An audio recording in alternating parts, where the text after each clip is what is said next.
In the land of grills, let's talk about accessories for the Weber 22-inch and 26-inch. This is from a company called Hunsaker. Hunsakersmokers.com, folks. I'll leave the link down below. They make a barrel. They make a lot of things American-made, folks. But they've just come out with this diverter that fits on the bottom of your Weber 22 or 26-inch, and then you put your charcoal over there, folks.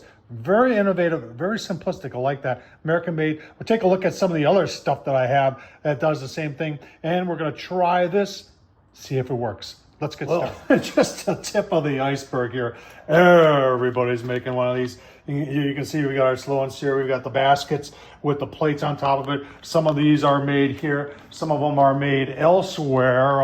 This one too. This one's made overseas.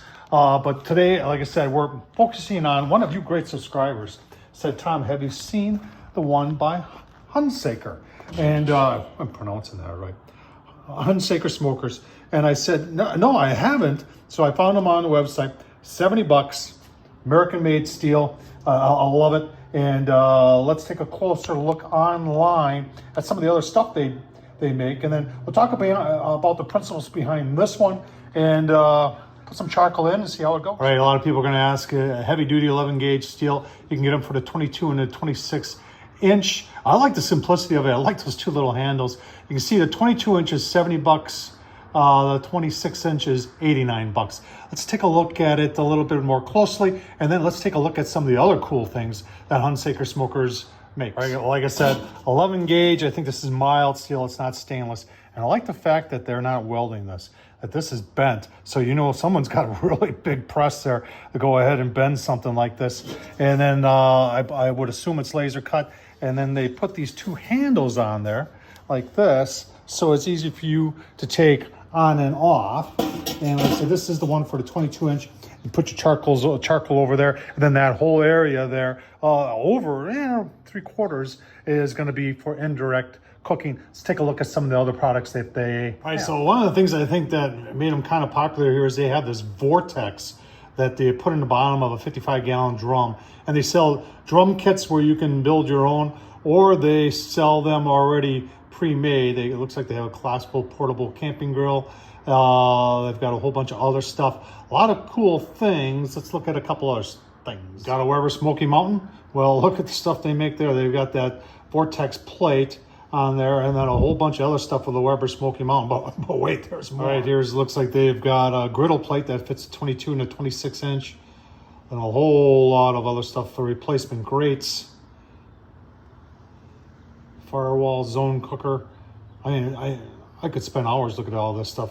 Heavy duty carbon steel griddle. Look at that hanger there. Meat hanger with 22-inch K. That's a pretty good idea right there.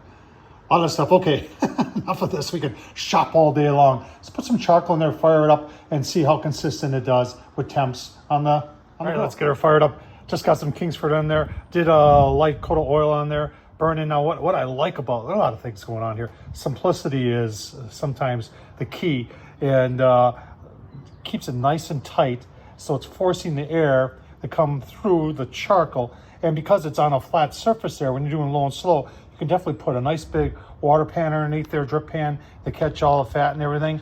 Got the bottom vents wide open. I'm going to leave the top vent wide open. We'll put our grate on, put the lid down, and put our Oklahoma Joe pucks on there, and see how consistent the temp is. All right, folks, 20 minutes. Now, if I was doing low and slow on this, I would have just lit in one corner, one briquette in one corner, and then just let it work its way over. But because we're doing the burn-in, and I want to see what the temps are, I let things get good and hot before I put the lid on.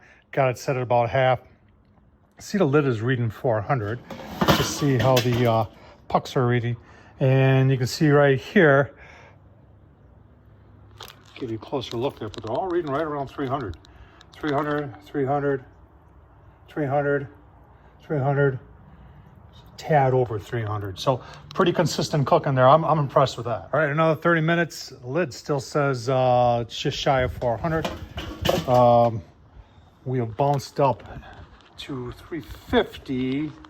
That one is 325, 325, a little over 350.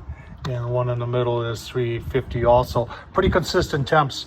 Tell you what, this thing's operating very, very well. Give you my final thoughts. All right, final thoughts, folks. I'll tell you what, American made, heavy duty steel, 70 bucks only. I like the fact that it fits flat, fits tight, forces the air to go through, and gives you a nice flat area that you can put a drip tray on with a little bit of water on it. Can't wait to cook on this, actually. I think it's going to perform very, very well, and it's only 70 bucks. And they make it for 26 inch. A lot of people always complain that there aren't enough accessories for the Weber 26. Well, here you go, folks. Tom Horsman YouTube. I'll leave the link down below, HunsakerSmokers.com. Thanks for watching, folks.